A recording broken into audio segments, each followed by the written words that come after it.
doctor Carlos Uribe es un prestigioso médico cirujano y ortopedista de la Universidad Javeriana, institución de la cual también fue profesor durante varios años. Fue el primer ortopedista en practicar el procedimiento de artroscopia en Colombia. Modificó e inventó diferentes técnicas quirúrgicas para el tratamiento de lesiones de rodilla, especialmente en lo referente a patología meniscal y lesiones de los ligamentos cruzados. Fue uno de los primeros especialistas en practicar meniscectomía por artroscopia en Latinoamérica. Ha escrito y publicado numerosos artículos de su especialidad en reconocidas revistas médicas y pertenece a varias sociedades científicas nacionales e internacionales. De mente inquieta y manos creativas, el Dr. Uribe también ha incursionado en las artes de la pintura, la escultura y la fotografía. Asimismo, desde niño y gracias a su padre, sintió enorme pasión por las plantas, en especial por las orquídeas, a cuyo estudio profundo se ha dedicado en los últimos años, teniendo cultivadas cerca de 600 especies. Es un verdadero experto en este tipo de flores, tanto así que se propuso escribir una colección de libros llamada Orquídeas Tesoro de Colombia. Actualmente tiene publicados los primeros 3 tomos de los 6 que conformarán su obra, cada uno de 400 páginas ilustradas con hermosas fotografías. Buenos días a todos. Hoy nos encontramos con el doctor Carlos Uribe. Él es ortopedista con más de 47 años dedicado a la ortopedia. Hoy nos abrió un huequito para hablar de los problemas que podemos tener los pacientes con hernias daños en nuestras articulaciones y cómo ese desgaste pues, nos hace un poquito la vida complicada, afectando no solo nuestra salud, sino nuestra movilidad y pues todos los problemas que podemos llegar a tener con en este aspecto. Doctor Uribe, muchas gracias por aceptar nuestra invitación. ¿Cómo estás? Buenas, ¿cómo estás, Paula? ¿Cómo te va? Estamos muy bien, aquí guardados con la pandemia, estudiando y trabajando y ya muy dedicado a las orquídeas porque desafortunadamente por mi edad, la pandemia creo que me va a sacar del todo del ring de la ortopedia. Oh, sí, se me olvidó mencionarles, el doctor Uribe es experto orquidiólogo. De hecho, ha sacado una colección de libros imperdible. Ahorita podemos hablar hacia el final un poquito sobre los libros. Son completamente hermosos. Entonces, pues entremos en materia y ahorita hablamos de las orquídeas. Hola Michelle, ¿cómo estás? Hola Paula, muy bien, muchas gracias. Buen día, ¿tú cómo estás? Bien, gracias. Hola doctor Uribe, muchas gracias por aceptar nuestra invitación y por acompañarnos el día de hoy. ¿Cómo estás? ¿Cómo te va? Muy bien, gracias, sí señor. ¿Y usted qué tal? ¿Cómo va? Esta experiencia de vivir la Muy bien, pandemia en este afortunadamente. contexto. Ah, bueno, me alegra mucho, sí señor. Bueno, la primera pregunta que tenemos, doctor Uribe, es Sí, ahí seguimos trabajando.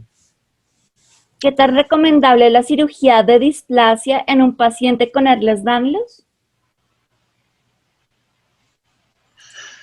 Bueno, mira, tenemos que ver primero cuál displasia es, si es displasia de cadera o si es displasia en la rodilla. La displasia de cadera puede presentarse en cualquier paciente, obviamente, y en el Ehlers-Danlos, pues, no tiene ninguna variación respecto al tratamiento normal. Si el niño es muy pequeñito, probablemente con solamente una almohada de freca inicialmente con pañal doble, simplemente con mantener las piernas en abducción, mantener las piernitas abiertas con cualquier, si es muy pequeñito puede ser con una almohada, si es un poco más grande, con un brace para displasia de caderas, va a ser suficiente. Pero si ya es muy grande, va a necesitar una cirugía para mejorar, templar un poco la cápsula articular, como en la cirugía convencional, y lo más importante, hacer una osteotomía para mejorar el techo acetabular. Este paciente se comporta exactamente igual que un paciente normal que no tenga problema ninguno de Ehlers-Danlos. El tratamiento es exactamente igual y no va a haber mayor problema. El problema con la rodilla es mucho más severo. El problema con la rodilla depende de dos cosas: si es la displasia de la rótula o si es la displasia de la tróclea o de ambas, como es lo más frecuente. Porque esta es uno de los problemas más serios que tenemos en ortopedia, porque al haber una displasia de la rótula total y una displasia de la tróclea, que la tróclea es totalmente plana, la tróclea debe ser en forma de V, debe ser así, formándose así, en esta forma, más o menos así, y siendo más el lado externo un poco más largo. Entonces, cuando la displasia está así, o incluso hemos visto casos en que está así, es prácticamente una cavidad convexa. Entonces la rótula es muy, ahí arriba está la rótula, aquí arriba es completamente inestable. Va a ser supremamente difícil y va a haber que hacer una cirugía de alineamiento, no solamente de partes blandas, templando la cápsula articular, sino de levantando, para que inclusive en algunos casos levantando el borde de la tróclea para levantarlo un poco, cosa que es una cirugía supremamente complicada porque la tróclea es cóncava en un sitio pero es convexa en el otro, entonces va a ser una cirugía supremamente difícil. Entonces colocar la rótula encima y tenerla es fundamental y tiene los problemas por la inestabilidad que tiene. Sabemos todos que el daño tiene un aumento de las fibras elásticas de la piel y el tejido, de todos los tejidos. Entonces, este aumento de fibras elásticas hace que sea muy, muy flexible la piel y la piel es totalmente inestable y la articulación es totalmente inestable. Y si mecánicamente, además, por su forma de la articulación es inestable, va a ser mucho más difícil y el tratamiento va a ser más complicado. Y en realidad, entre más precoz se pueda hacer, más niña, más menor edad tenga el paciente, probablemente los resultados van a ser mejores, porque al colocar la rodilla en su sitio, las presiones que empiezan a formarse sobre esta zona, al mover la rodilla, van a mejorar que la calidad del hueso crezca mejor y se desarrolle mejor en su forma y de esta manera funcione mejor. Va a ser mucho más difícil de hacer la recuperación después de hacer las cirugías o lo que se necesite.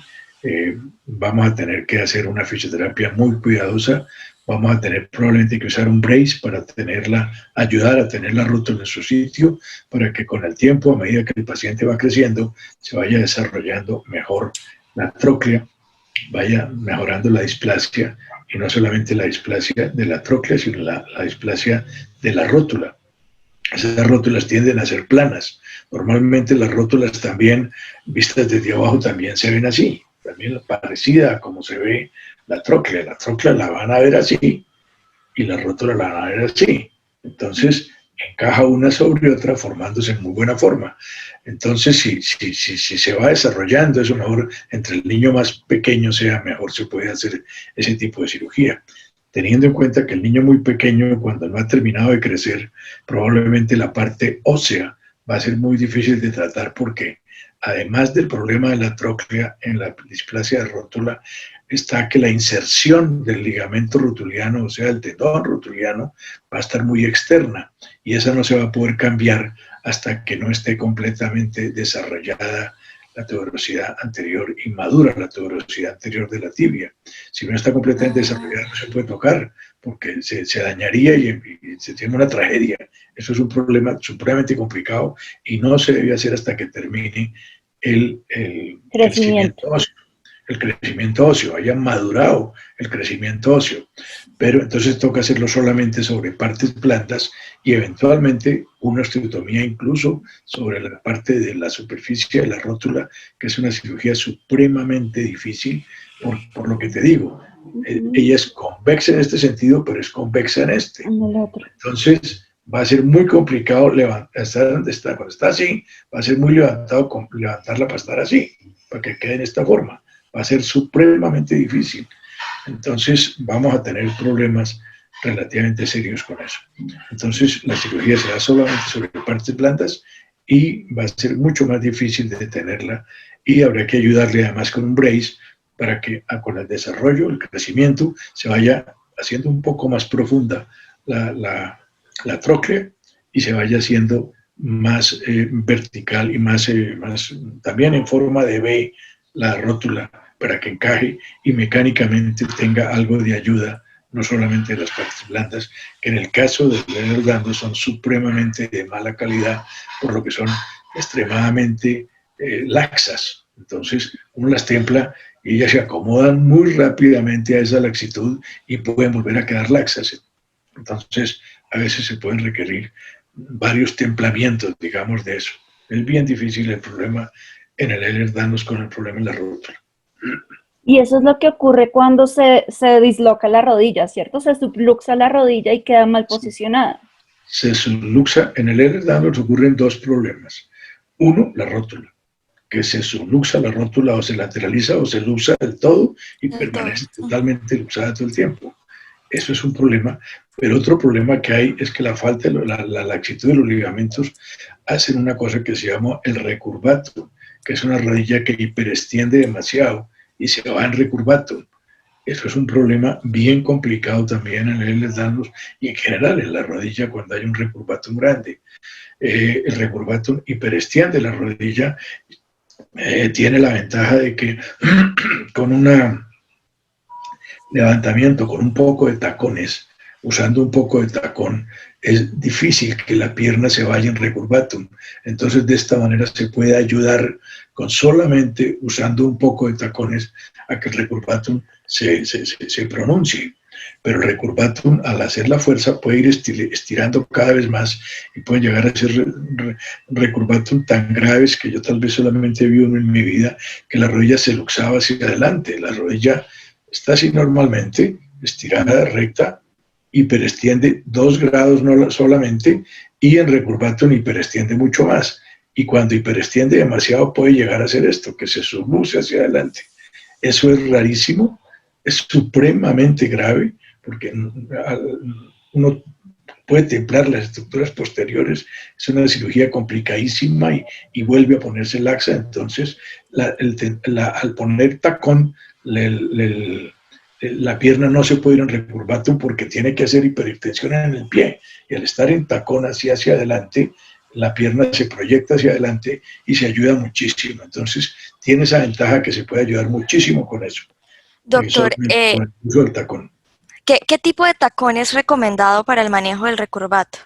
No, un tacón puede ser lo que llamamos un tacón corrido, que es una suela que va desde adelante desde atrás siendo más gruesa atrás y más delgada adelante. Eso se llama tacón corrido. Eso algunos zapatos de moda en femenina, depende del momento en que los utilizan.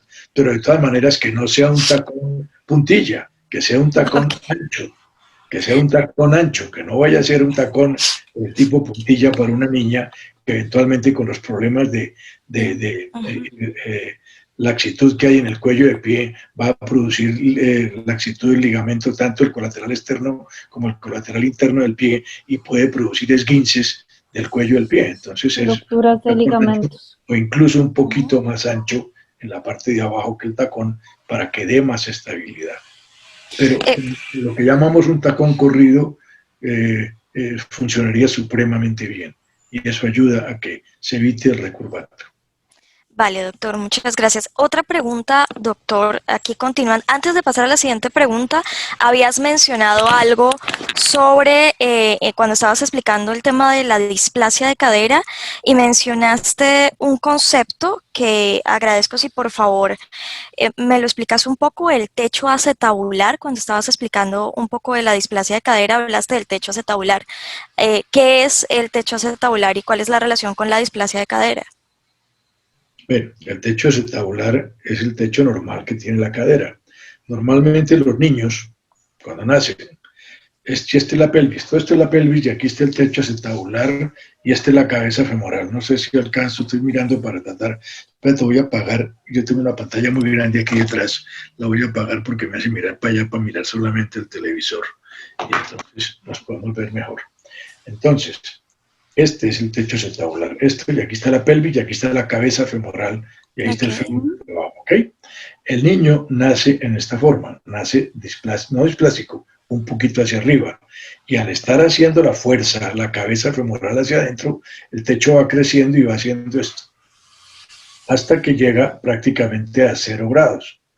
Entonces, displasia es al año 21 grados hacia arriba. Este ángulo de 21 grados hacia arriba se habla de displasia. Entonces el techo va creciendo y, repito, al año debe tener 21 grados, está así.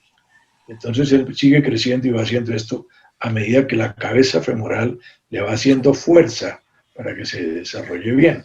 Entonces, si nosotros tenemos un techo que está así, digo usted, 40 grados, y tenemos un año, pues ese se va a demorar muchísimo y no va a alcanzar a crecer a hacer esto. Entonces nosotros cortamos aquí arriba una operación que se llama operación de Solter y abrimos esto y lo ponemos así. Y arriba ponemos una cuñita tomada también de la pelvis. Si la situación es mucho más grave, hay otras técnicas también para mejorarlas, que consisten en prácticamente cortar a todo alrededor y poner esto así.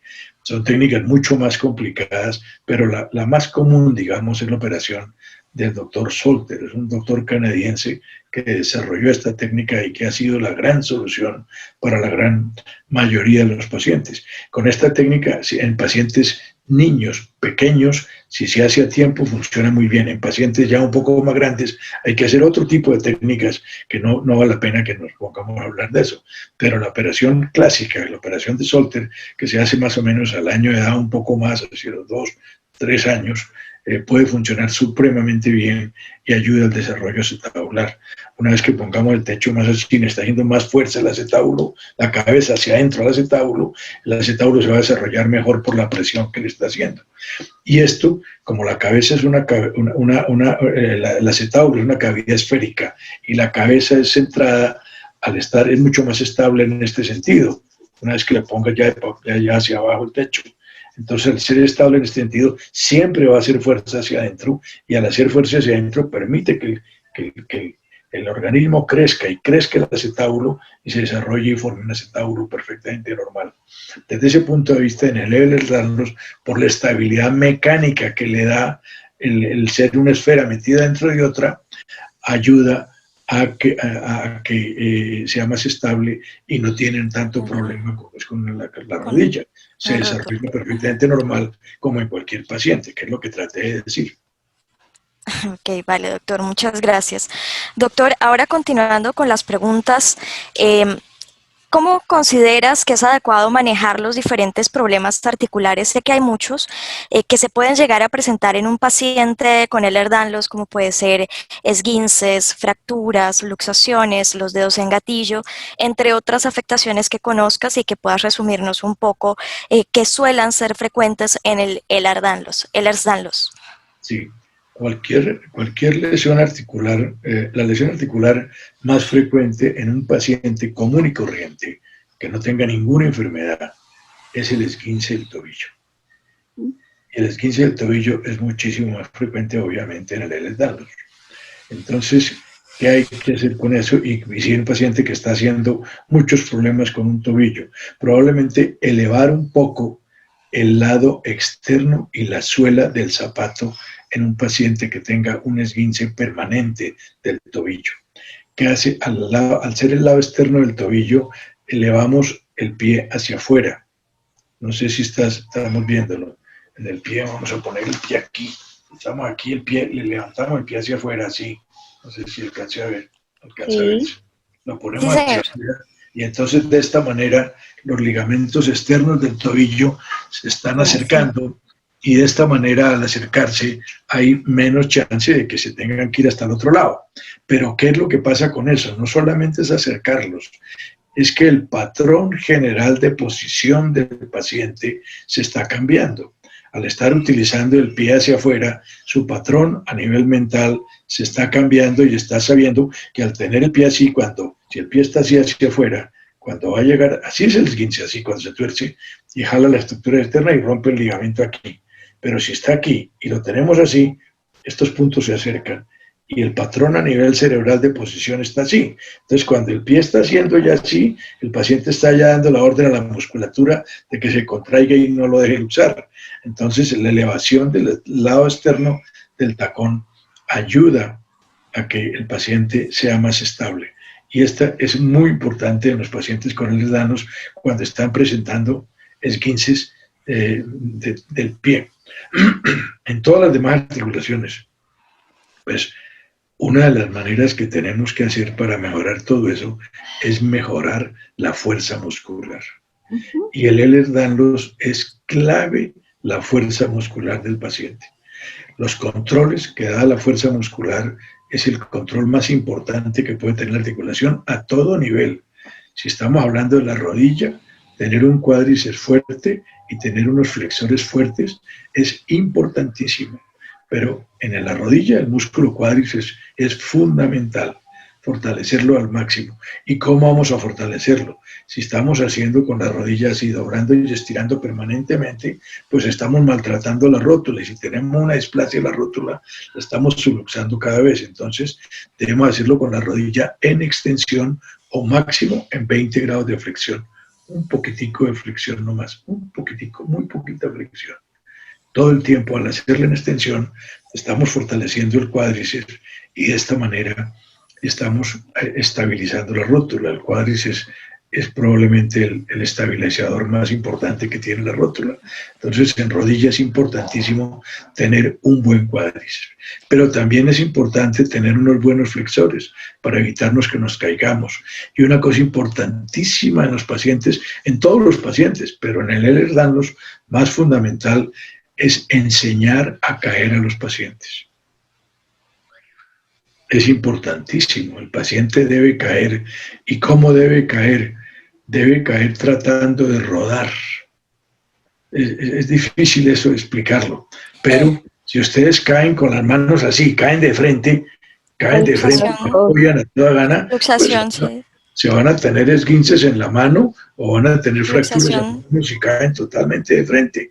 Y si caen y no está totalmente de frente, probablemente van a tener esguinces en la mano. Entonces, si están cayendo y al momento de caer aflojan un poco, voltean su cara y se dejan ir de lado, y eso es lo que me refiero cuando estén cayendo. Pueden aprender a caer y no van a tener problema. Dan una pequeña vuelta, el revolcón se ve más feo, más dramático aparentemente, pero la lesión es muchísimo menor. Mayor cosa. Eso es algo que realmente en mis años de experiencia como paciente de Ehlers-Danlos nadie me había comentado, ¿no? La importancia de caer, porque con tantas luxaciones tuve muchísimas caídas. Y las lesiones adicionales eran grandes. Viven en el suelo y hay que enseñarles a caer. Y esa es una de las maneras de caer. Aflojar las manos más rápidamente, colocar la cara e irse como de lado. No parar en seco. No de frente. No parar en seco. Doctor, habías mencionado, bueno, primero estabas explicando un poco de cómo fortalecer el cuádriceps. Cuando estabas haciendo la explicación, ¿es un ejercicio sentado de extensión de la pierna, pero no haciendo este movimiento, sino manteniéndola y levantándola así? Muy poquito movimiento. Se puede hacer sentado y la idea es que se sienten, se escurran en la silla y el pie quede casi recto al llegar al piso. ¿Sí me explico? Sí, señor. De manera que van a extenderlo cuando están levantándolo, están produciendo un pequeñísimo movimiento de extensión. Okay, no desde abajo hasta arriba, porque esto daña la rótula, esto de por sí daña la rótula. Imagínense que una persona, es que los movimientos sobre la rótula, las presiones sobre la rótula son dramáticas. Una persona que pese 60 kilos, que es muy fácil llegar a los 60 kilos, cuando se pone en cuclillas, la presión que hace la rótula contra los cóndilos, ¿cuánto se imagina que es? 3 veces el peso de la persona. Ojalá fuera 3 veces el peso. Es más o menos 13 veces el peso de la persona. Son 800 kilos. Oh, es una barbaridad. Entonces, cuando uno está bien agachado y se va a levantar, las presiones sobre la rótula son desgastantes. Entonces, por eso no se deben hacer. Las presiones de la rótula, entre menos flexionada esté la rodilla, mejor. Entonces, si las pueden hacer en total extensión, perfecto. Y si no, no hacerlas con más de 20 grados de flexión. Si están contra la pared, que muchas veces se puede hacer contra la pared, no flejar más de 20 grados. Y si están haciéndolo con peso, no flejar más de 20 grados. Ok, doctor. Doctor, también mencionaste algo de un esguince permanente en el tobillo. ¿En qué consiste y cómo se reconoce? No, el esguince que es permanente en el tobillo, que es el más, no, mencioné no permanente en el tobillo, sino que es el más frecuente de las lesiones, tanto del niño como del adulto. Es la más frecuente de las lesiones en cualquier persona. No estamos hablando solo de Ehlers-Danlos. Obviamente que el tobillo del Ehlers-Danlos es el mayor, pero en cualquier persona la lesión más frecuente es el tobillo. Ok, listo, sí señor. Doctor Uribe, ¿por qué es la más frecuente? por la hiperlaxitud de los ligamentos, ¿por qué? Porque hay muchos ligamentos, o porque no hay tanta no creo. musculatura que lo sostenga. No creo, no creo. Yo creo que es básicamente falta de musculatura. Nosotros no hacemos ningún ejercicio de rutina para fortalecer lo que se llaman los músculos evertores, que son los músculos que echan el pie para afuera. Los que echan el pie para afuera son los músculos evertores. Son básicamente el extensor común de los dedos y los músculos peroneros. Y nosotros no hacemos ejercicios de rutina para fortalecer estos músculos. Por otra parte, si ustedes miran, el tobillo está más o menos a esta distancia del pie, del piso. Y de ahí para arriba tenemos una pierna que fácilmente puede tener 1 metro o más. Entonces es un brazo de palanca muy grande de un pedacito así contra un pedacito de 1 metro. Entonces puede fácilmente tronchar el pie, por ejemplo. Y el pie ligeramente está en inversión.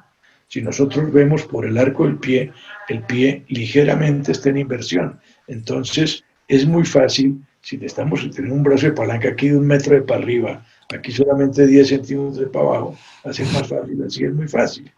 Entonces, por eso es la lesión más frecuente del pie. Y se mejora muchísimo fortaleciendo músculos evertores, o sea, básicamente los pies, los músculos que echan el pie para afuera, así en esta forma. Que son, te repito, el extensor común de los dedos y los músculos peroneros, peronero largo y peronero corto principalmente. Ok. ¿Qué tipo de fisioterapia o ejercicio recomiendas para pacientes con hiperlaxitud y con Ehlers-Danlos, sobre todo para la parte de rodillas? Porque nos habían dicho que la mayoría de los fisioterapeutas recomiendan hacer bicicleta, pero pues como bicicleta estática, pero pues con nuestro problema de desgastamiento de cartílago, no sé qué tipo de ejercicio nos puede recomendar, si eso está bien. La bicicleta estática es muy buena para fortalecer cuádriceps, pero le pone muchísimo estrés a la articulación de la rótula. Y se va a fortificar, sobre todo la articulación de la rótula. Si se va a hacer bicicleta estática, una de las cosas importantes es tratar de subir el galápago de la bicicleta lo más que se pueda. ¿Por qué? La silla se sube lo más que se pueda, de manera que cuando el pie totalmente esté estirado, la biela, o sea, el pedal, esté abajo, esté recto en el piso, ¿sí? De manera que el pedaleo se hace así y no así, ¿sí? Si uno lo pone con la bicicleta muy baja, el pedaleo es así y la rodilla frena muchísimo. Pero si lo hacemos muy alto, podemos llegar a que doble la rodilla máximo 30 grados en una bicicleta. Y eso podría hacerlo sin mayor problema. Entonces, subir el galápago o la silla de la bicicleta lo más que dé para que la persona, estando sentada cómoda, cuando el pie esté completamente recta, la rodilla esté completamente recta, el pedal esté abajo, o sea, la biela del pedal esté lo más abajo que se pueda. De esta manera, el pedaleo se hace así y no así. ¿Sí me explico? Sí, señor. Bueno, okay. Doctor, y en esa medida, ¿el uso de la bicicleta normal, la bicicleta de carretera, es recomendada o no es recomendada en pacientes con Ehlers-Danlos? El peligro de la bicicleta de carretera es caerse, ¿no? Si se cae, pues es mucho más grave la caída en un paciente con Ehlers-Danlos que la caída en un paciente normal. Pero en realidad la podrían usar con cuidado. Con cuidado. Tratar de hacer, por ejemplo, en carretera de montaña o cosas así, bajando a la carrera, bajando muy rápido, eso va a tener problemas. Hacerlo en plano, por una carretera buena, con una bicicleta buena, y no tratar de ser Cochise Rodríguez. Y si la persona tiene algún problema, por ejemplo, ya desarrollado sacroileitis o artrosis en la cadera, ¿es también recomendado la bicicleta o ya sería mejor en ese caso más bien hidroterapia y ejercicio en piscina?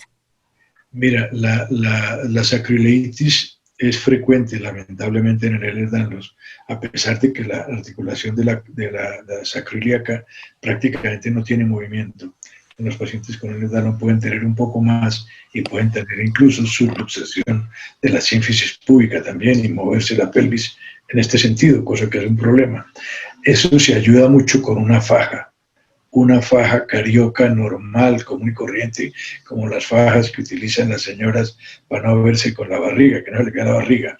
Esas fajas, que la faja carioca, la faja normal, para que no tenga que comprar, mandar a hacer un brace ni nada. La faja común y corriente les puede ayudar a esos pacientes y pueden montar en su bicicleta sin mayor problema. Ok, doctor, muchas gracias. ¿Y la hidroterapia que es recomendada también para Ehlers-Danlos? La hidroterapia y con calor recomienda en el sentido de que siempre que hay hidroterapia caliente, inclusive el cambio de caliente-frío, ayuda a mejorar un poco el dolor, pero por otro lado no hay mayor problema, mayor diferencia que con cualquier otra hidroterapia. Ok, doctor, muchísimas gracias. Para continuar con nuestras preguntas, ¿qué tan recomendable es para un paciente con Ehlers-Danlos el realizar actividades como subir y bajar escaleras, en especial pues teniendo en cuenta la alta frecuencia de daño en las articulaciones de rodilla y la cadera en pacientes con hiperlaxitud articular?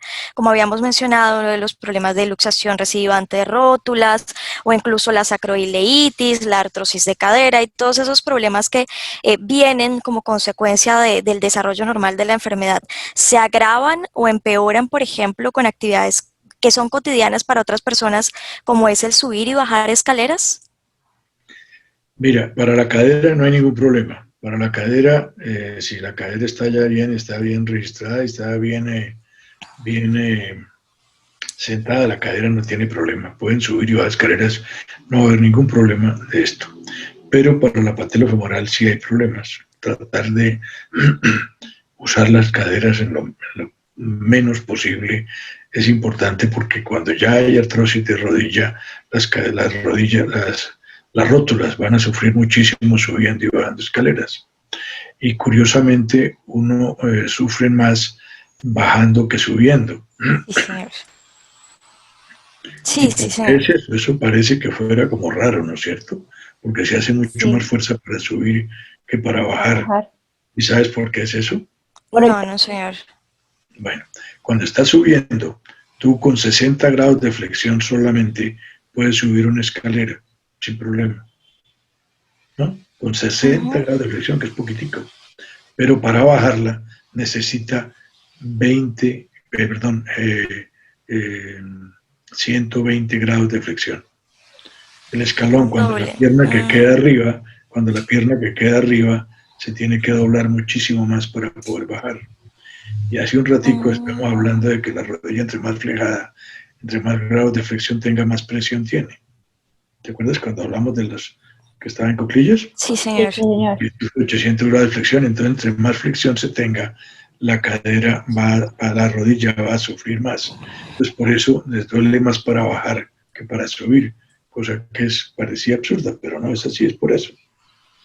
Porque, y también influye ahí el peso, ¿cierto? El peso de la persona, entre más liviana esté. Obvio, entre más peso tenga la persona, por eso el Ehlers-Danlos, el ideal es que sean flaquitos. Que sean entre más delgados mejor. Entonces, eso es importante. Bueno, por este lado. No, pero has bajado muy bien, has bajado mucho y vas muy bien. Por acá también se está haciendo el esfuerzo. Estaba pesando 55 y ya voy en 48. Es importantísimo. Lo que pasa es que bajar de peso es un proceso heroico. Heroico. Eso es lo más complicado que existe. Como que dices tu operación pico cerrado. La operación pico cerrado es la operación más difícil de todas. Sí, y sobre todo cuando uno no tiene pues las mismas posibilidades de otras personas de ayudarse con ejercicio, con actividad física, sino que tiene que ser un ejercicio moderado, de poco impacto. Además tienen esa limitación.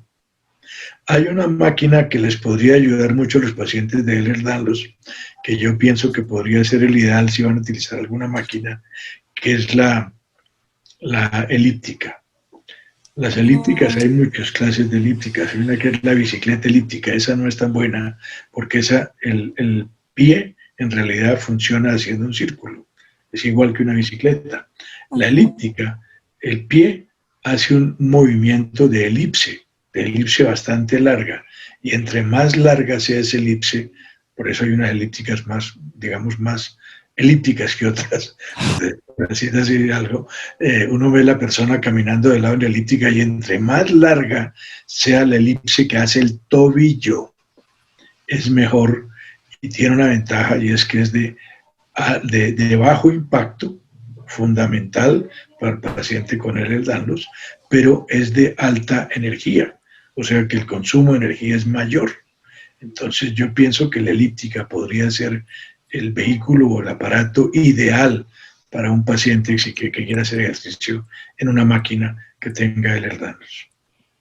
Ese contesta un poco nuestra siguiente pregunta. ¿Qué tipo de ejercicios recomiendas para pacientes con Ehlers-Danlos o con hiperlaxitud articular?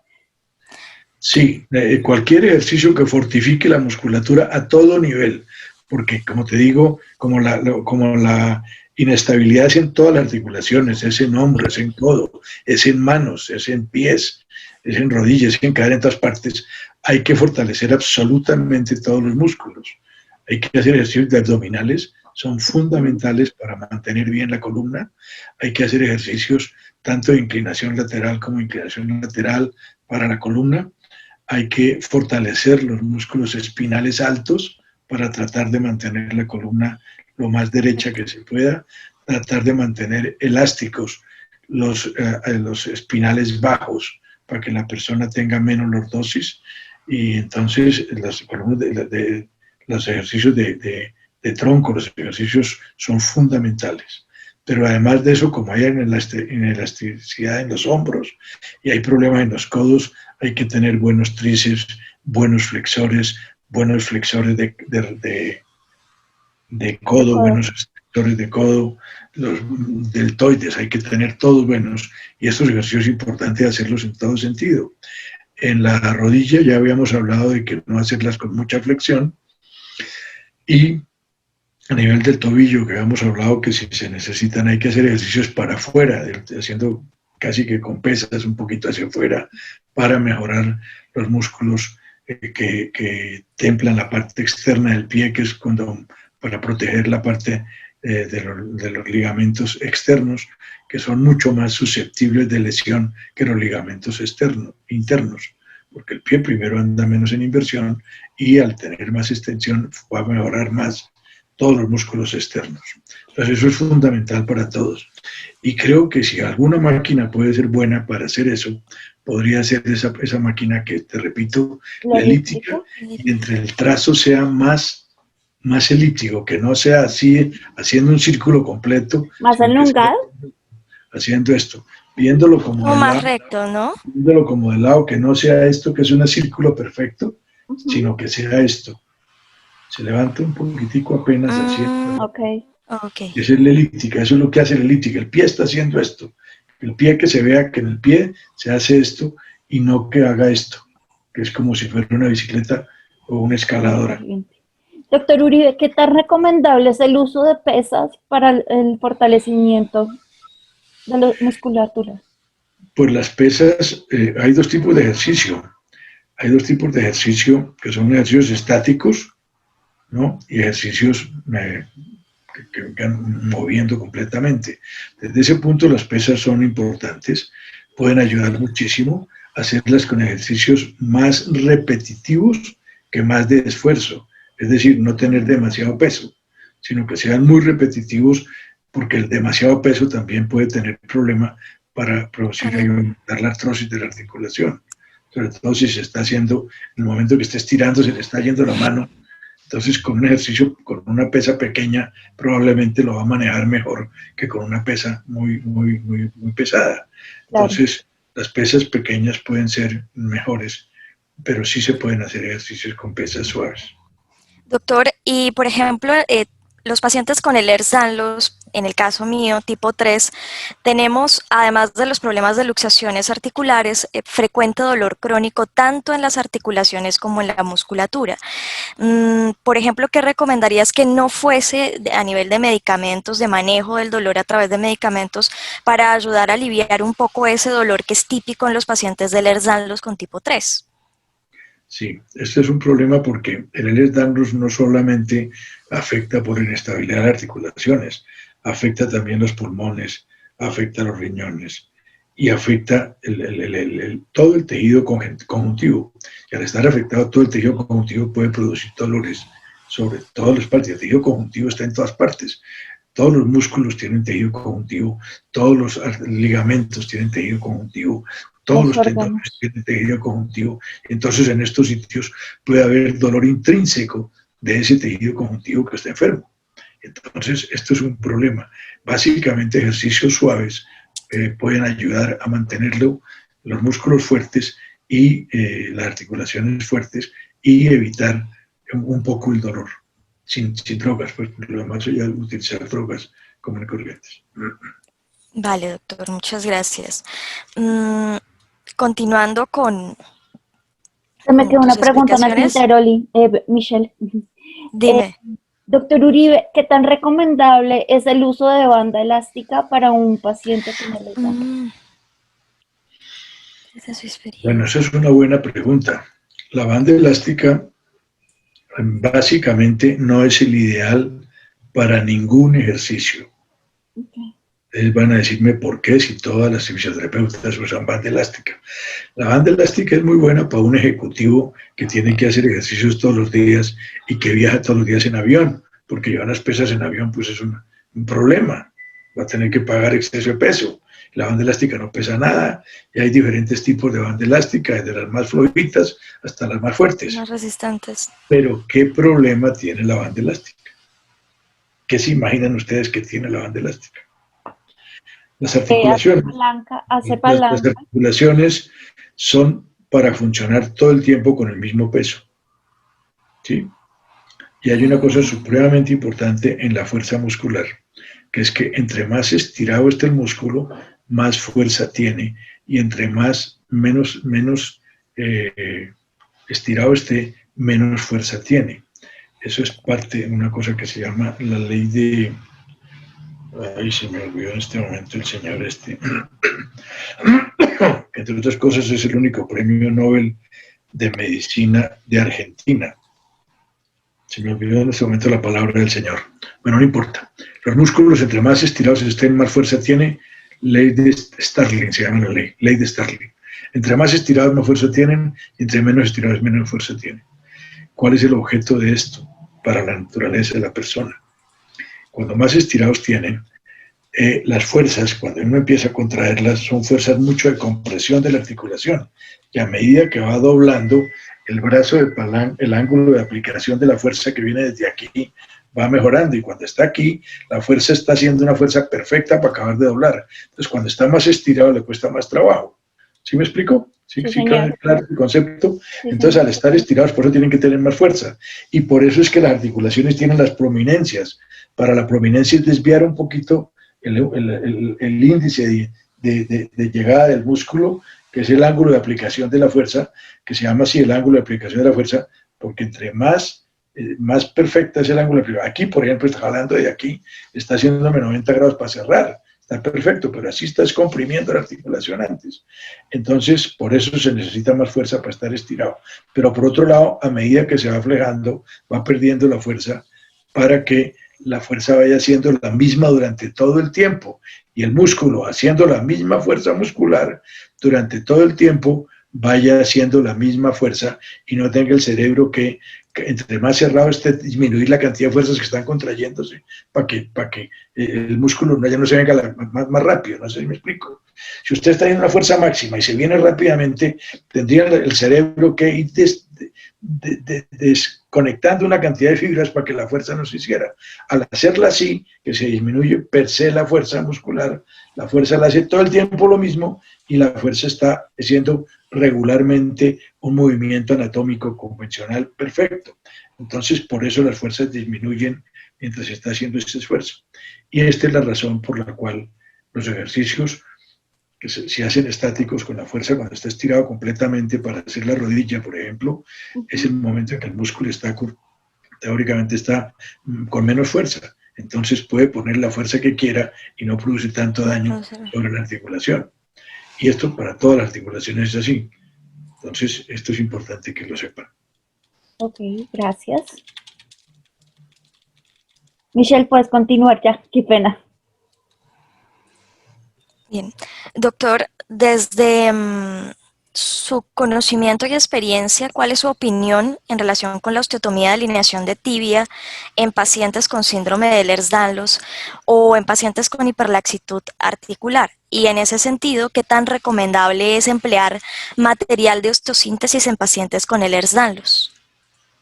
Bueno, primero, te voy a contestar primero la segunda pregunta para salir de ella de una vez. El paciente con Ehlers-Danlos, el material de osteosíntesis funciona exactamente igual que cualquier ser humano o en cualquier animal que estén utilizando osteosíntesis. No tiene ninguna diferencia en ese punto de vista. De manera que se puede utilizar sin problema ninguna clase. Respecto a la osteotomía, habíamos hablado un principio cuando teníamos el problema de la displasia de la rótula y la displasia de la rótula y la displasia de la tróclea. El hecho de tener que poner la rótula encima lo más perfecta que quede para que se vaya desarrollando mejor. Si nosotros tenemos las fuerzas de la rótula que están desplazando la rótula hacia afuera, parte de esa fuerza es debida a que la tuberosidad anterior de la tibia está colocada externamente. Es parte del problema. La inserción de la rótula, que si nosotros tenemos aquí la tibia, vamos a verla de frente, y tenemos aquí la inserción de la rótula, normalmente está más o menos en el centro de la rodilla. Y en los pacientes que tienen distrofia de la rótula o tienen displasia de la rótula o el problema de inestabilidad de rótula convencional está más afuera. Entonces, eso hace que el ángulo de tracción de la rótula, que se llama ángulo Q, voy a tratar de explicarlo aquí así. Si tenemos aquí el ángulo Q, ¿sí? Nosotros estamos jalando desde aquí afuera. Espérenme si yo tengo por aquí un aparatico. Busco una cosa por aquí, que yo tengo algo por aquí.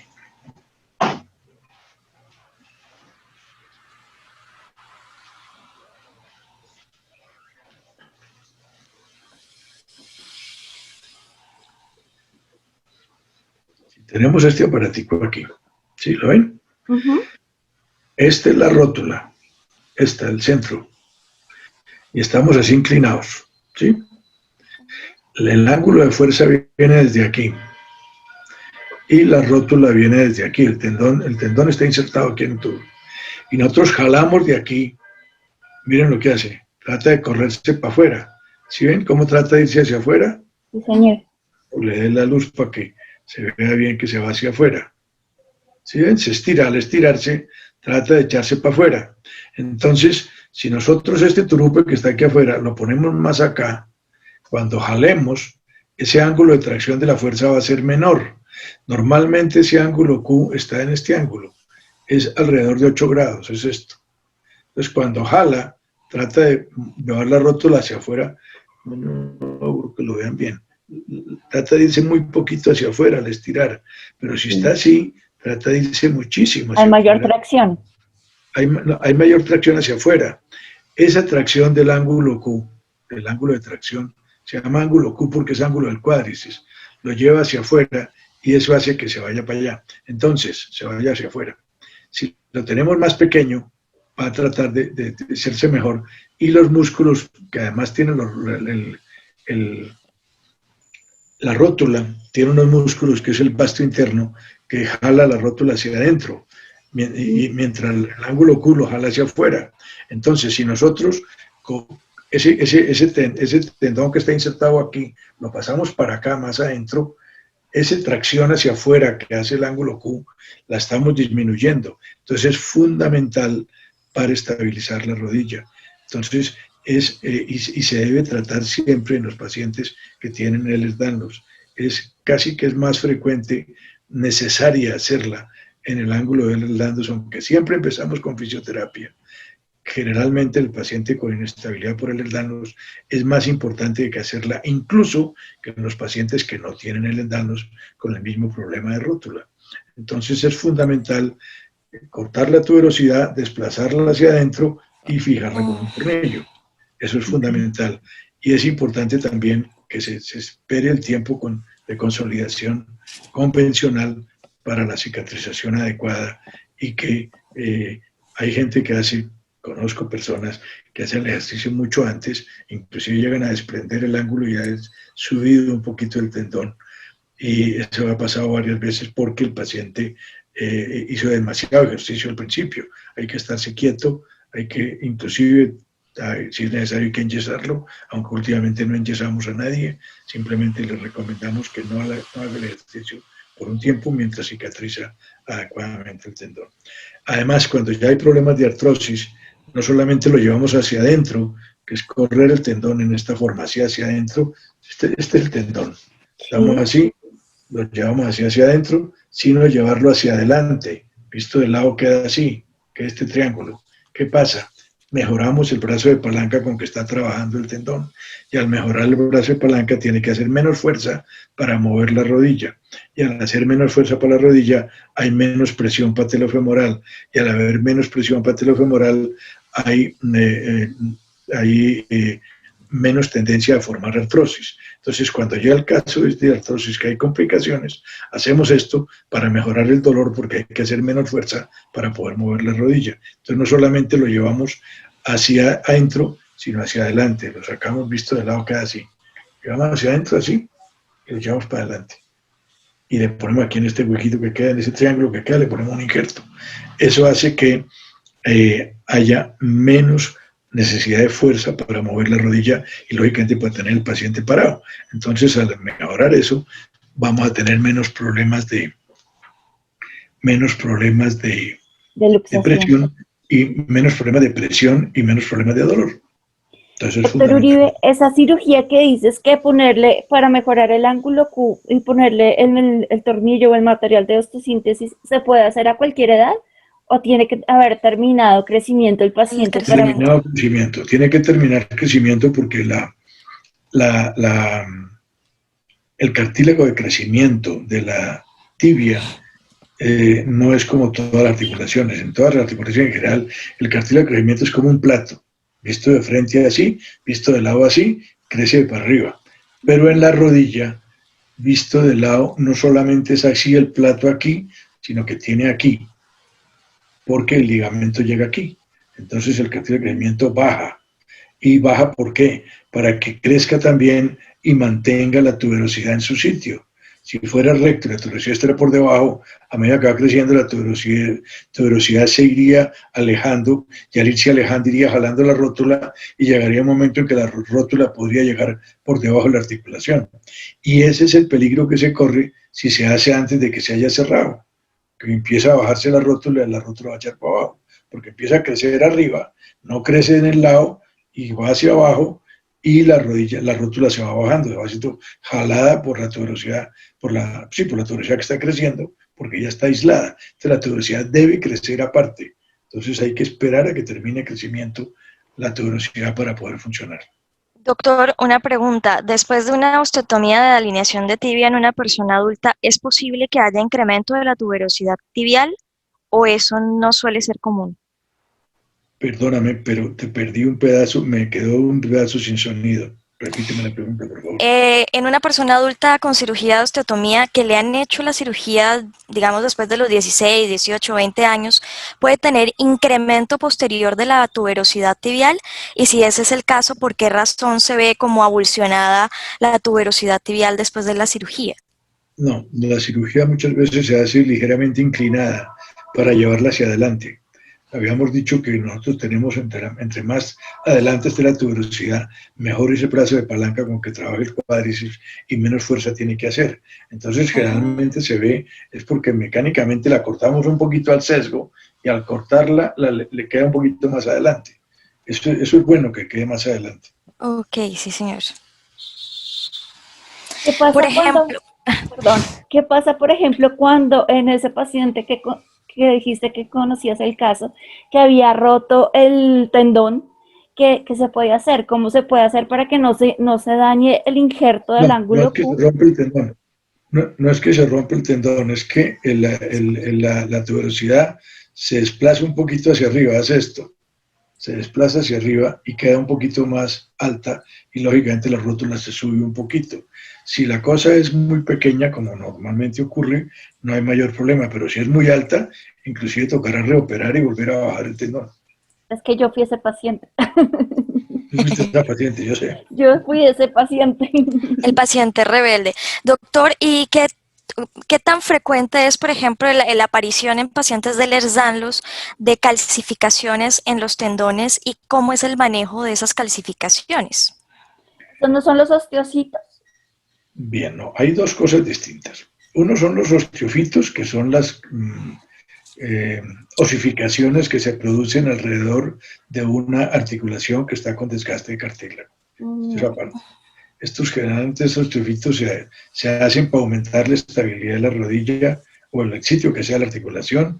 Hay en todas las articulaciones, osteofitos puede haber no solamente en la articulación de los dedos, solamente en los dedos, en todas las articulaciones pueden aparecer osteofitos. Y otras son las calcificaciones que se ven en el Ehlers-Danlos.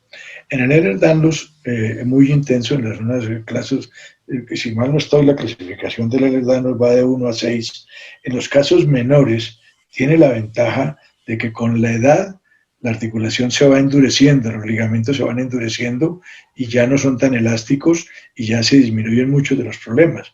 Pero en los casos ya más severos, del 3 para adelante, inclusive puede llegar a ser pequeñas lesiones a nivel de la piel que inclusive se osifican. Puede haber osificaciones a nivel de la piel en lesiones que han tenido pacientes que han tenido pequeños traumas, forman un hematoma, ese hematoma se calcifica y forman unos turupes, digamos, unas prominencias a nivel de la piel. Y esas prominencias pueden aparecer en las articulaciones también, sobre los tendones, por pequeños microdesgarros y pueden osificarse como cualquiera de estas estructuras. Cualquier sitio donde se pueda producir un pequeño derrame y se pueda producir sangre, puede haber osificación. Y entonces es frecuente que se produzcan osificaciones en el Ehlers-Danlos que si no son demasiado grandes no van a tener mayor problema. Ok, o sea, se podrían dejar así en el cuerpo, sin Sí, que sea... mayor problema. Si son demasiado grandes, probablemente toca sacarlas, pero lo más seguro es que no haya problema. Ok, doctor. Doctor, usted mencionaba que la sacroileitis es común en los pacientes de Ehlers-Danlos. ¿Cuál es la causa de la sacroileitis y cuáles son las consecuencias en un paciente con ella? La sacroileitis es la inflamación de la articulación sacroilíaca. ¿Cuál es la articulación sacroilíaca? La pelvis está formada por 3 huesos. Los 2 ilíacos que están adelante, llegan a la sínfisis, y atrás donde está el sacro, que es en la base de la columna. Entonces, esos 2 músculos están pegados al sacro aquí atrás. Y si hay movimiento en este sentido, puede producirse inflamación. Y eso es lo que se llama sacroileitis, que es a veces muy dolorosa e inclusive a veces es tan dolorosa que necesita hacerle como una especie de taladrado y ponerle un injerto para que se suelte y queden soldadas la sacroileitis, el sacro y el ilíaco queden soldados. Eso lógicamente hay que hacerlo con muchísimo cuidado porque por la parte adelante del sacro salen las raíces sacras que son fundamentales para el piso pélvico y para toda la parte genital del funcionamiento de los genitales. Entonces es importantísimo que todas estas fibras nerviosas de las raíces sacras no vayan a ser dañadas. Entonces, pero se puede hacer a veces fusiones de la articulación sacroiliaca para quitar dolor cuando la cosa es muy complicada. ¿Y qué es esclerosis subcondral? Esclerosis subcondral es el engrosamiento de la capa cortical, pequeñísima capa cortical que hay debajo del cartílago. Todos los huesos tienen, el hueso tiene 2 tipos de tejidos, un tejido cortical y un tejido esponjoso.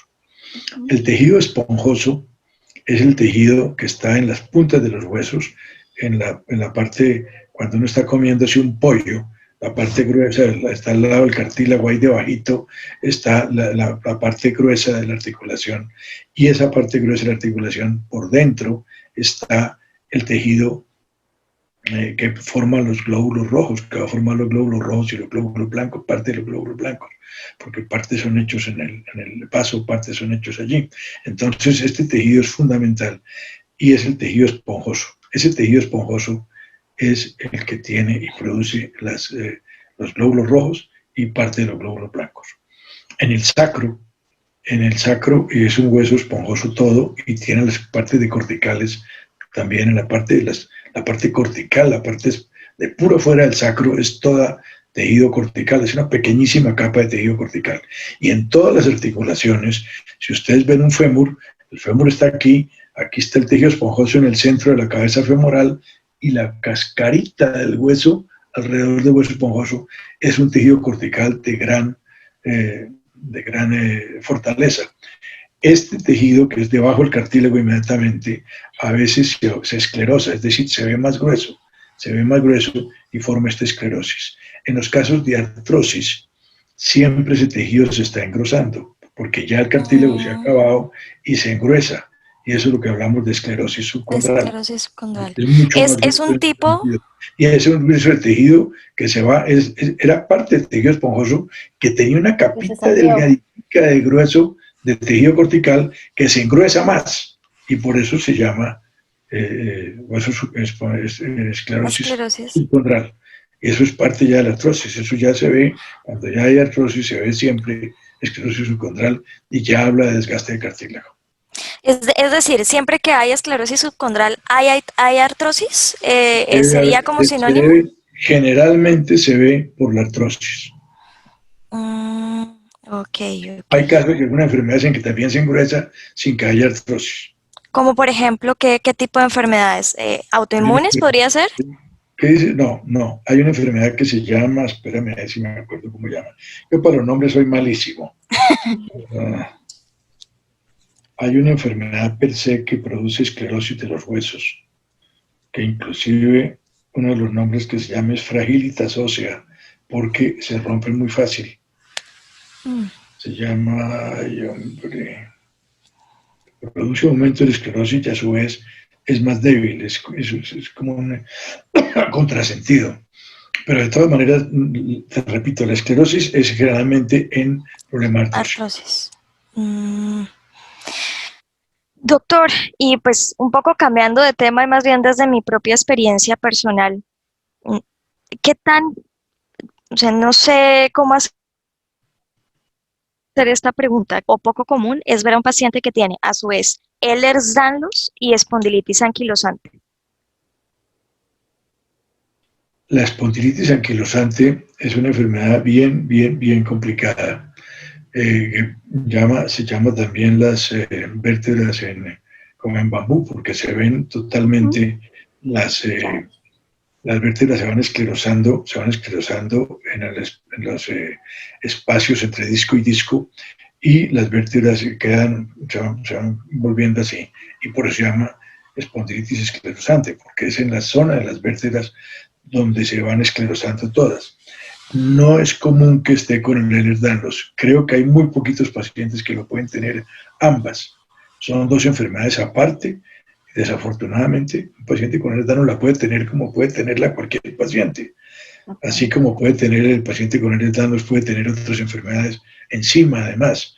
Pero no es que el Ehlers-Danlos per se esté relacionado de esclerositis anquilosante. Es decir, no todos los pacientes con Ehlers-Danlos pueden llegar a tenerla. Ni todos los pacientes con espondilitis anquilosante tienen Ehlers-Danlos. Es más bien raro que estén juntas.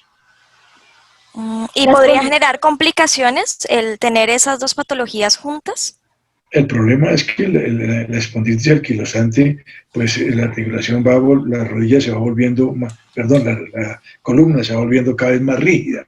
Y tiene ese problema, que se va a volver rígida y la otra se va a volver más bien flácida. Entonces de golpe este le ayuda, no sé si de golpe le ayude. Se compensan. Que mejore. De golpe a lo mejor eso ayude. No sé, pero de golpe le ayuda.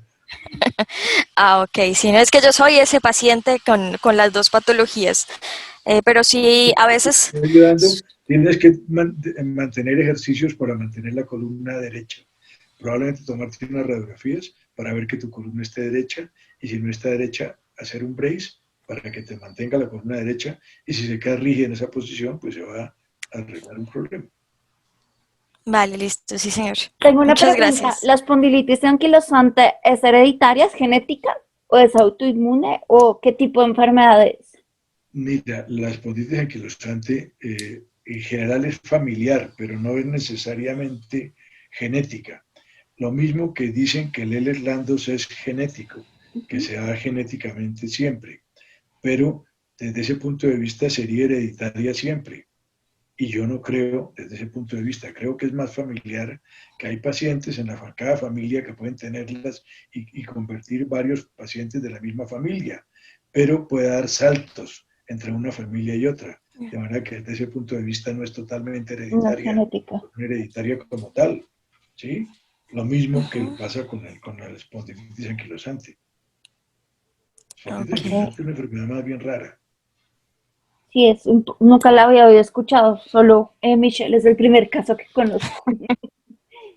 Doctor Uribe, para Las, cerrar, las radiografías son lindas. me ¿Por imagino. qué? Porque está todo rectico. No, están muy bonitas porque se ven como un bambú, muy lindas se ven las radiografías. Ah, bueno, Cuando te al tomes una, menos. cuando te tomes una radiografía me la mandas y me la muestras. No, pero creo que yo todavía afortunadamente no he llegado a ese nivel.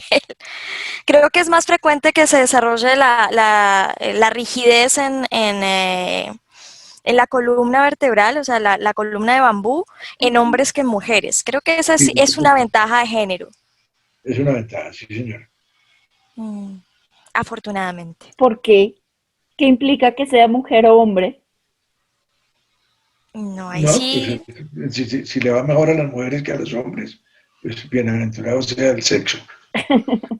sí, pero ahí sí no tengo idea porque es más agresiva la enfermedad en los hombres que en las Sí, mujeres. sí, es más agresivo.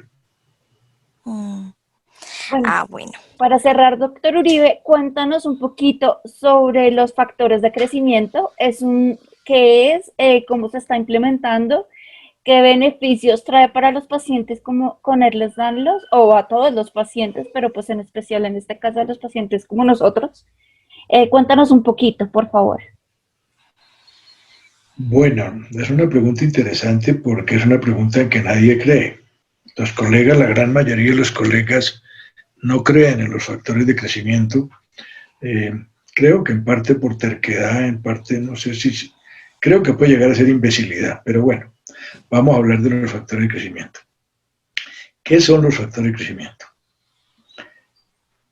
Todos sabemos que en la célula, en la sangre, hay unas células que producen y los factores de coagulación, son las plaquetas. Cuando las plaquetas se rompen, liberan los factores de coagulación, que son los que hacen que se forme el coágulo para que sangre menos.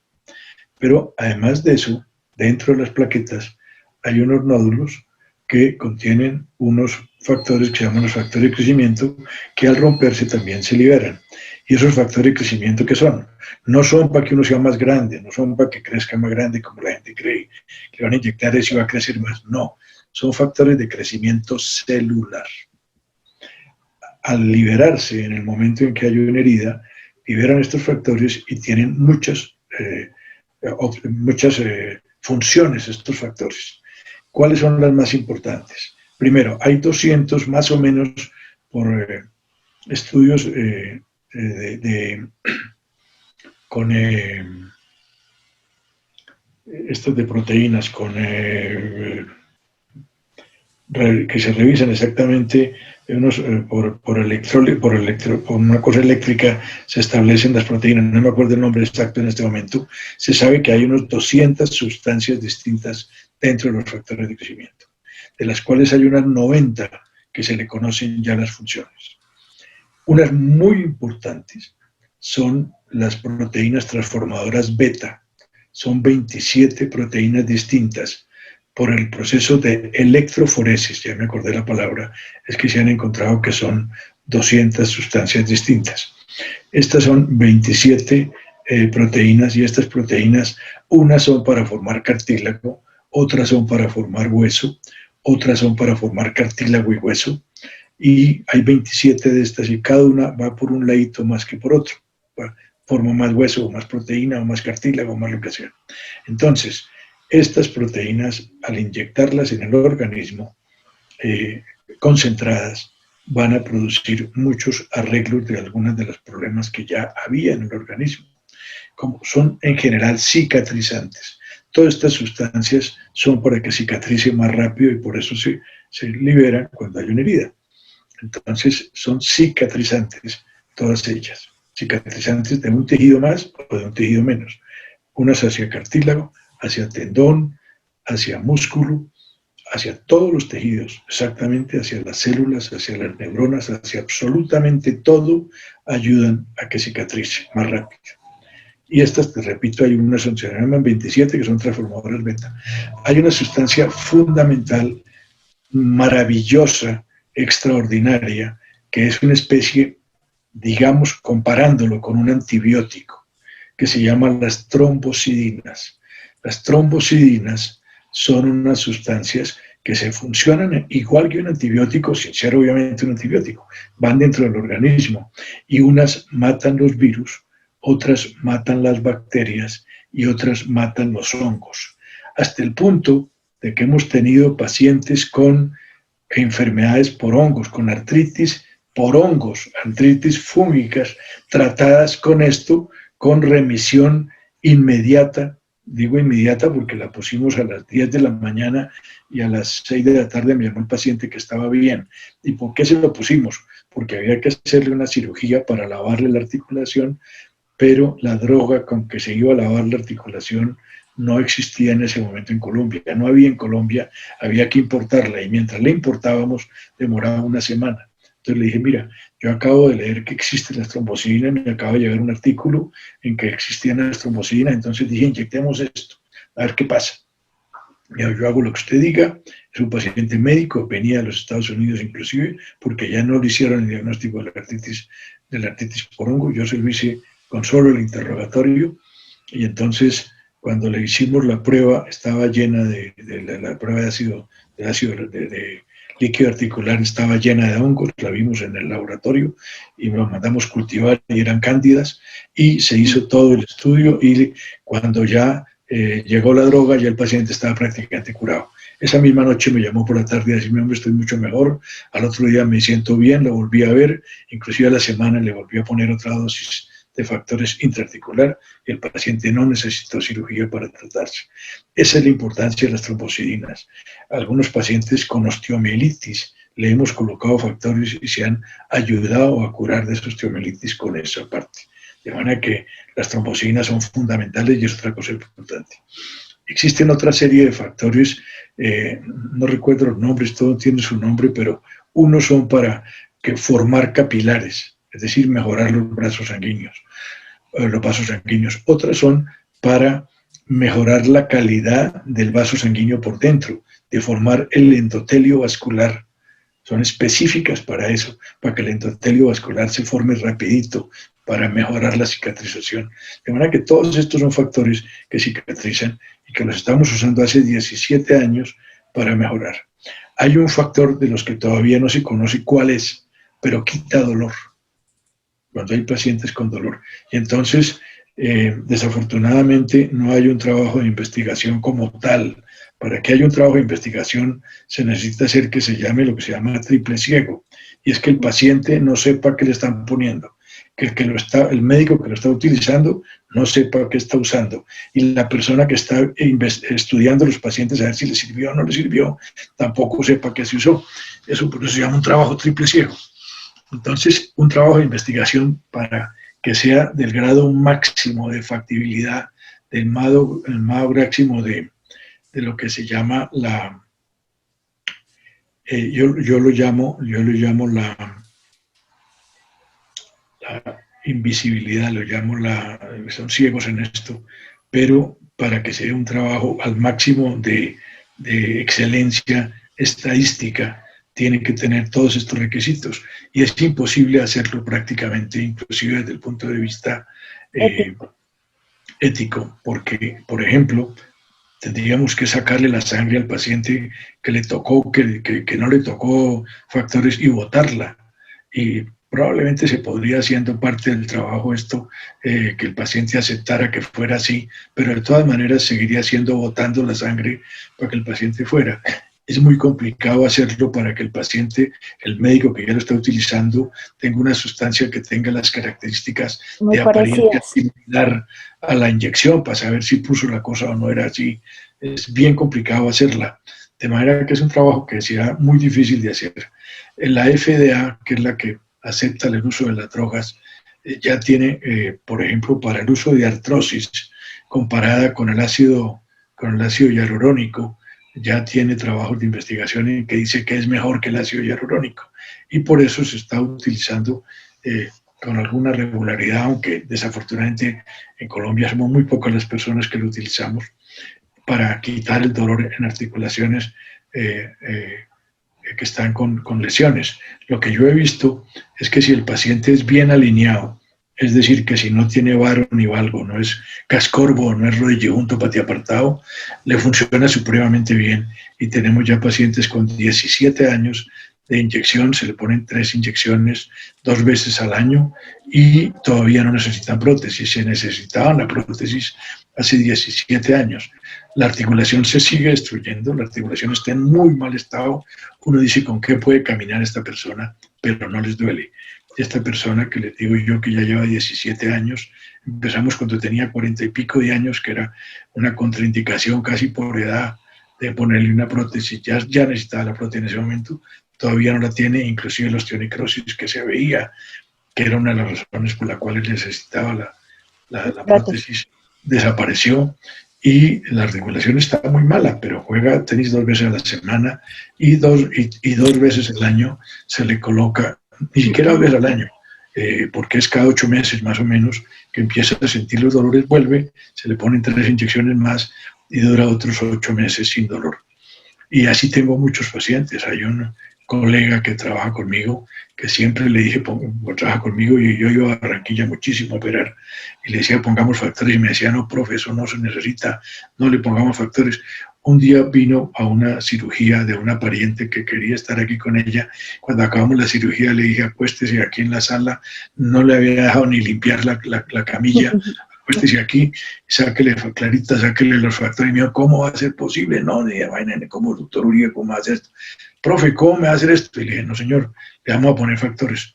Le puso los factores, se fue para Barranquilla, y eso fue un jueves. El lunes me llamó y dijo, profe, voy para Bogotá. Y dije, ¿qué le pasó? Y me dijo, no, voy a que me ponga en la otra rodilla. Y desde ese día está poniéndose factores, y hoy en día ya lleva 13 años utilizando los factores. Necesita ambas rodillas, necesitan una prótesis, y no se le ha puesto la prótesis, simplemente se le ponen factores cuando necesita dolor, y mejora totalmente. Pero la utilizamos en todas las cirugías para que cicatrice rápido. Yo personalmente tuve una hernia, que me operaron una hernia hace ya unos 13 años. El médico me dijo, no, yo no le pongo factores porque eso no sirve para nada. Y le dije, entonces, ¿qué médico me recomiendas para ver quién me opera que sí me los ponga? Me dijo, no, no es para tanto. Y me dijo, no, yo no. Entonces, la instrumentadora mía, que es la que produce los factores y es la que sabe cómo se producen los factores, aunque yo también sé, yo los produjo mucho tiempo. Y ella es la que hace el proceso, que es un proceso de centrifugación a cierta velocidad y de separación. Me los inyectó en el sitio de la lesión, y yo estoy, como salí de cirugía, estoy hoy, no sentí ningún dolor nunca. Y estoy perfecto, y los factores son una verdadera maravilla para la cicatrización de los tejidos y para quitar el dolor en las articulaciones enfermas. Yo creo que cualquier persona que esté bien alineada para una rodilla, le pueden servir los factores y le pueden mejorar muchísimo el dolor. En caderas técnicamente es muy difícil de ponerlas. Yo lo utilicé 2 veces y creo que no funcionaron muy bien. Ambos pacientes terminaron en prótesis cuando yo todavía hacía prótesis de cadera hace muchos años. Ya hace muchos años que no hago sino rodillas. Y ya hoy en día con la pandemia pues no hago nada, pero la cosa está más complicada por eso. pero los factores seguirán siendo una maravilla como cicatrización. Desafortunadamente, como les repito, no hay unas estadísticas que creen una evidencia, era la palabra que me gustaba, una evidencia científica de que son una maravilla con una evidencia máxima, no son aceptados por los colegas. Todos dicen que no son aceptados, que no tenemos eso, que no son aceptados y entonces no los utilizan. Pero creo que es una imbecilidad no utilizarlos. Estamos quitando una ventaja a cada uno de nuestros pacientes. Nuestros pacientes a veces además no tienen ningún problema porque es sangre de la misma persona, se saca de su misma sangre, de su propia sangre, se ayuda, se vuelve a inyectar y podría servir muchísimo para mejorar la calidad de vida de los pacientes.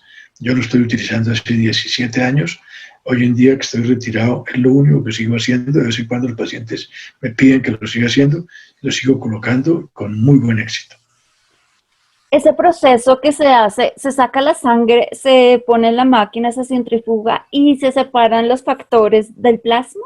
Explícanos un poquito eso, por favor. Se separa de los glóbulos rojos y de los glóbulos blancos. Cuando se hace la centrifugación, queda un líquido, un sobrenadante, queda primero en el fondo los glóbulos rojos, que se ven oscuros, queda una pequeña línea blanca, que es los glóbulos blancos, y de ahí para arriba está el plasma.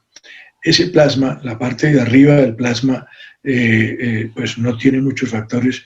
Desafortunadamente, durante la centrifugación se rompen algunas células de las plaquetas y los factores quedan líquidos. Y por eso allí también quedan factores.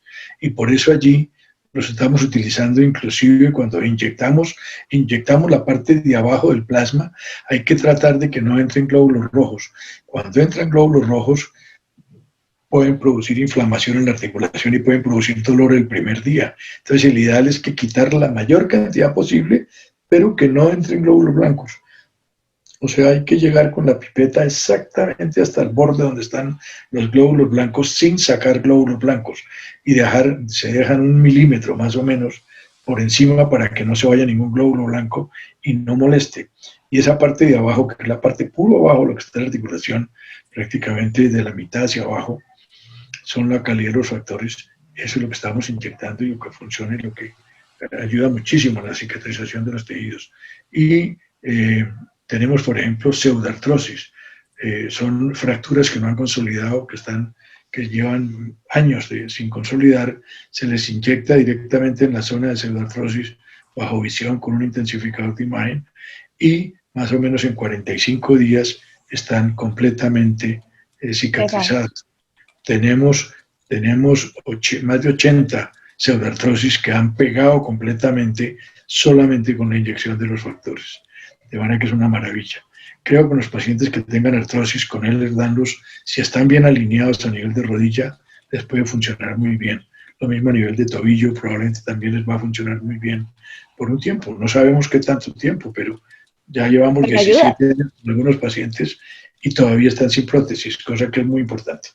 Ayuda, yo soy uno de esos pacientes, yo tengo en los tobillos, en las rodillas, en el codo. Y ayuda muchísimo con dolor. Ayuda muchísimo cuando está doliendo y pasa el dolor y quita el dolor y muchas veces quita el dolor por muchos años. Yo tengo pacientes que les he puesto la primera inyección, las 3 dosis y han durado 5 o 6 años sin necesitar nada. Para el desgaste, en mi caso, para el desgaste articular de mi rodilla, del cartílago, que tú sabes que ya no tengo cartílago por mi Ehlers-Danlos hiperlaxitud, ha funcionado perfecto. Me quitó dolor, me estaba doliendo horrible. Porque estás bien alineada y probablemente vas a ser viejita y no vas a necesitar la prótesis. Me estaba doliendo mucho y el doctor Uribe me puso factores, creo que era cada 15 días durante 3 meses, creo que fue que lo hicimos. No, son 3 dosis alrededor de 15 días cada uno, entre 10 y 15 días. 3 dosis y ya, y no has necesitado más, tú llevas mucho tiempo. Sí. Y llevas mucho tiempo, tú llevas muchos años con eso y no necesitas más. No. ¿Se ponen es directamente en la articulación afectada, en la zona de la articulación afectada? Es una inyección intraarticular, sí señor. Ok, doctor. Una inyección intraarticular. Duelen un poquito, pero es perfecto. Se sacan y ahí mismo se ponen. se sacan y ahí mismo se ponen. Lo máximo que se pueden tener afuera sin volverla a poner son 4 horas, o sea que se colocan ahí mismo. Se sacan, se procesan, tan pronto están procesadas, se inyectan. Se inyectan. Para los pacientes que están bien alineados a nivel de rodilla o de tobillos, es una fantasía, la hemos utilizado muchas veces, y pacientes jugando tenis, con las rodillas acabadas y con el tobillo acabado. Cuando hablas de alineación de tobillo, o sea, ¿cómo se supone que sea un...? No, los tobillos siempre están bien alineados, me refiero a la rodilla. Yo tengo Son varas son cascorvas, las que son así, y valgas son así, al otro lado. ¿Sí? Yo era genualgo, a mí me corrigieron. Rodillejuntos, patiapartados o cascorvos, cualquiera de los dos. Yo era genualgo, suena mejor que... Suena mejor que el rodillejunto, patiapartado, sí. Sí, señor. Doc, yo tengo una pregunta. He notado, la verdad, si estiro mis piernas, uno de los pies, en vez de estar recto, se voltea casi así. Justo en ese pie, tengo más o menos un año de estar sufriendo un dolor en el maléolo. Y no sé si tiene que ver con el hecho de que se está como desviando el pie. Es posible que tengas una torsión tibial interna en ese pie. Valdría la pena mirarte. Cuando quieras te miramos. Viene a la casa y te miramos con mucho gusto. Está en Cúcuta. Estoy lejos, Doc. ¿En dónde estás? En Cúcuta. En Cúcuta. Cuando pases por acá. Sí, señor. Aquí estamos. Vale, listo, Doc. Muchas gracias. Bueno, doctor Uribe, muchas gracias por habernos explicado, por habernos ayudado en este ratico. Muchas gracias por aclararnos tantas dudas. Tus libros. Cuéntanos un poquito de tus libros, por favor. Mis libros, bueno, vamos a mostrarte algo de los libros, menos mal los tengo cerca.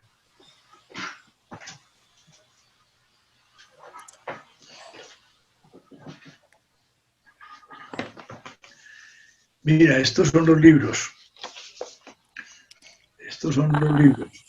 Bájalo un poquito, por favor. Es el primer tomo. Este es el primer tomo. Se llama Orquídeas Tesoro de Colombia.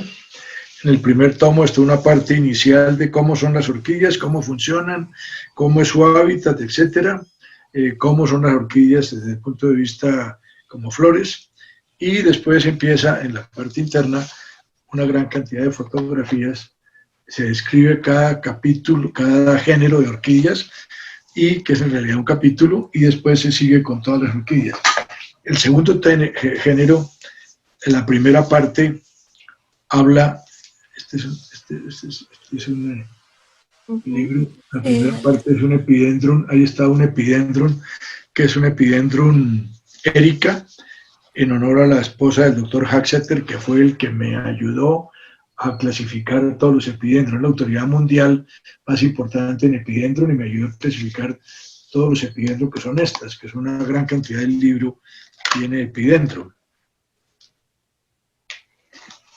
Los libros son una belleza. Hermosos. Desafortunadamente la doctora Erika murió de un infarto del corazón, y entonces yo le cambié, ya no hemos sacado el libro, y le alcancé a cambiar la carátula y le puse que lo había puesto el doctor Haxeter en honor a ella. Entonces lo puse y esos son los epidendrum. El tercer tomo de esta orquídea, que es una orquídea era una orquídea que es muy interesante porque le hemos cambiado el nombre varias veces hasta que finalmente llegamos al nombre clásico. Se llamó mucho tiempo Husleya meleagris, después se llamó Husleya urti porque era una urti, y solamente que era mucho más grande que lo normal.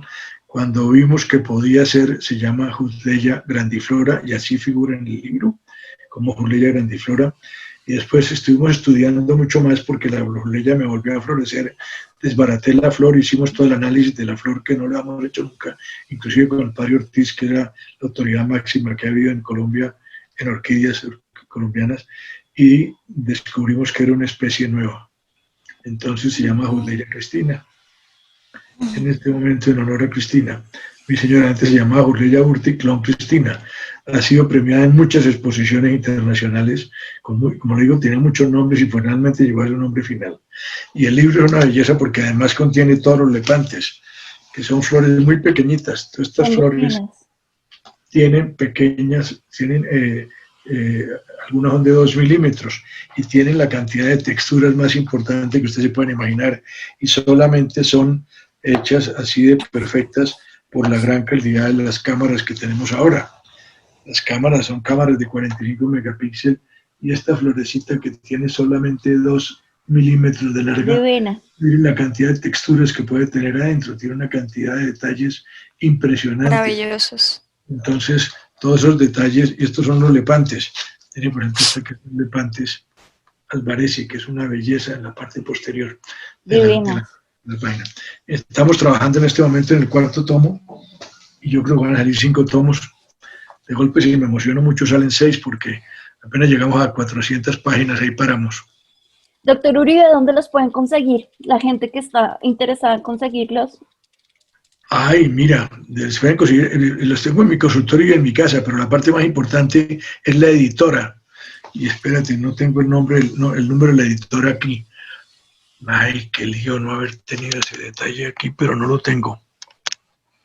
No tengo el número de la editora aquí. Bueno, no te preocupes, en la descripción de la entrevista yo lo puedo poner, me lo mandas y lo ponemos como texto. Lo ponemos y lo pones como texto porque lo pueden comprar en la editora. Aquí en mi casa hay, yo las tengo y en mi consultorio también hay, pero pues tienen que ir hasta allá. En cambio en la editora lo pueden mandar, el costo del libro es de 200.000 pesos y con la mandada es de 220 y lo mandan a cualquier parte del país, vale 220 a cualquier parte del país. ¿El costo de cada libro o de los 3 libro, tomos? no, de cada libro.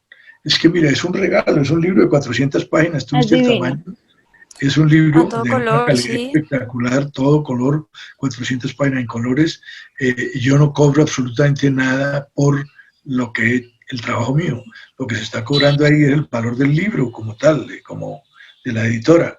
Claro. Entonces, a mí me interesa es que todo el mundo lo conozca, lo tenga todo el mundo en su casa, disfrute las orquídeas colombianas, ya lo estamos vendiendo en los Estados Unidos, y la editora no se vende. ¿Por qué no se vende en las librerías? Porque las librerías dicen que un libro de ese tamaño debe costar 400.000 pesos. Sí. Se lo van a vender al doble de lo que vale y le va a quitar la posibilidad de comprarlo mucha gente. Se gana la plata en la droguería, la librería y no nosotros. Claro. A nosotros nos interesa ganarnos un peso. Entonces, eso es lo importante y por eso lo estamos vendiendo por internet.